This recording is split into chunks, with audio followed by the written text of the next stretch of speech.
Meanwhile, we are fast approaching the 2-year anniversary of the withdrawal of U.S. troops from Iraq. The U.S. was said to have left a more stable and secure Iraq with a government that represents the people and a military force capable of handling security threats. However, the country is still plagued by violence on a near daily basis, with suicide and car bombings. The video that you are looking at is the aftermath of one such attack that happened in Baghdad on Thursday. At least 61 people were killed while celebrating the religious holiday of Eid al-Adha, or the Feast of Sacrifice. And it is hardly an isolated incident. Take a look at this. These are just a few of the headlines from the past 2 weeks of attacks that have happened in the country.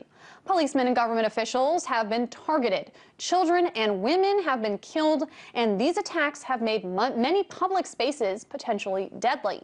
The Iraq Body Count Monitoring Group says that more than 7,000 people have been killed by militant attacks in Iraq this year alone. However, these stories are not likely to be read in U.S. newspapers. They're likely not in our coverage. Why is that? Is it perhaps now that the American troops are out of harm's way that we are ready to wash our hands of the Iraq quagmire?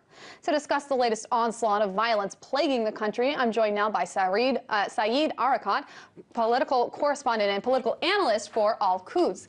Said, thank you so much for joining me. Thank you for having me. What is the current situation in Iraq these days? Obviously, we are seeing these headlines that look terrible. Is this a good example of what's going on in the country? Indeed. I mean, I get calls from my former colleagues all the time. I was the United Nations spokesman in Iraq for 5 years between 2005 and 2010.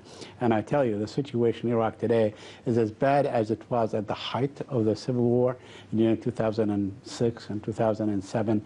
So it is very bad, and there are a number of reasons as to why it is bad. You know, it's in terms of inability of the Americans to really train an effective Iraqi force, the fact that it was hastily founded on sectarian basis and so on, with loyalties to the tribe or to the sect, to the ethnic background and so on, non-professional. And lately, of course, in the last couple of years, is really the upsurge of violence in Syria, because there is a tremendous deal of connection between Syria and Iraq, especially with the Islamic state of Iraq and Bled Sham, which is Iraq and Syria. So is there, other than Syria, or is Syria the main cause for this uptick in violence that we are seeing in the country right now? Well, I think it's both. You know, Syria definitely played a catalyst. You know, you have to remember that during the surge of 2007, 2008, and 2009, when the U.S. went in, you know, with a lot of forces and so on, and stamped out this violence or that terror, as they called it, they were able to bring some sort of calm into the country. But in the aftermath of the departure of U.S. forces and basically the absence of any air assets in Iraq, Iraq has no combat helicopters. It has no ability to strike from the sky above against formations of terrorist or Al-Qaeda types and so on. So they were able to reconstitute themselves. They're able to be funded now. There's a great deal of financing going on, and basically the same tribes that go across these elastic borders with Syria and Iraq and Saudi Arabia. Beni Shammar, for instance, form a great deal of the base for these terrorists, and they are, quite frankly, aided by the Gulf Cooperation Council countries. So we have seen the uptick in violence in Syria. We have seen the flow of money and arms and so on, and all this aided this violent situation.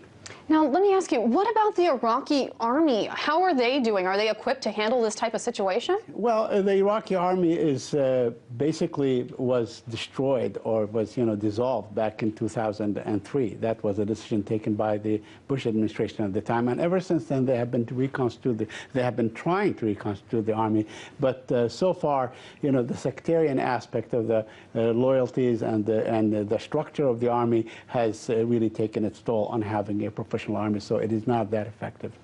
Now, while we are seeing these civilian casualties that are happening, as I said, on a near daily basis, most media outlets are not reporting about this. Instead, they're reporting about the Sparks Middle School shooting, which 2 people were killed. They're reporting about the Las Vegas casino shooting, which 3 people were killed. And just to be clear, I am not at all belittling those tragedies. They're tragic, they are horrible.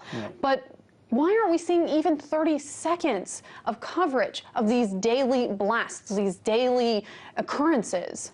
Because basically the American public is really war fatigued. It has been tired of wars. It does not want to be involved in these wars. They want to put the Iraq war behind. It was a miserable experiment as far as they are concerned. They feel that they are out of that quagmire and they don't want to get back into it again. It is really the responsibility of organizations, including media organizations, to refocus the spotlight on what's going on in Iraq. After all, it was the country, by and large, suffers from a situation as a result of the U.S. invasion. And I cannot let you go, Said, without asking you, is there a way to move the country forward again? Obviously, barring another war, barring more troops going back in.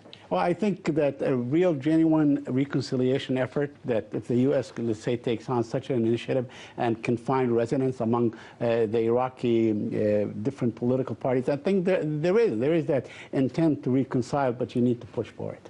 Absolutely. Said Arikat, correspondent and political analyst for Quds. Thank you so much for your opinions and for weighing in. Thank you.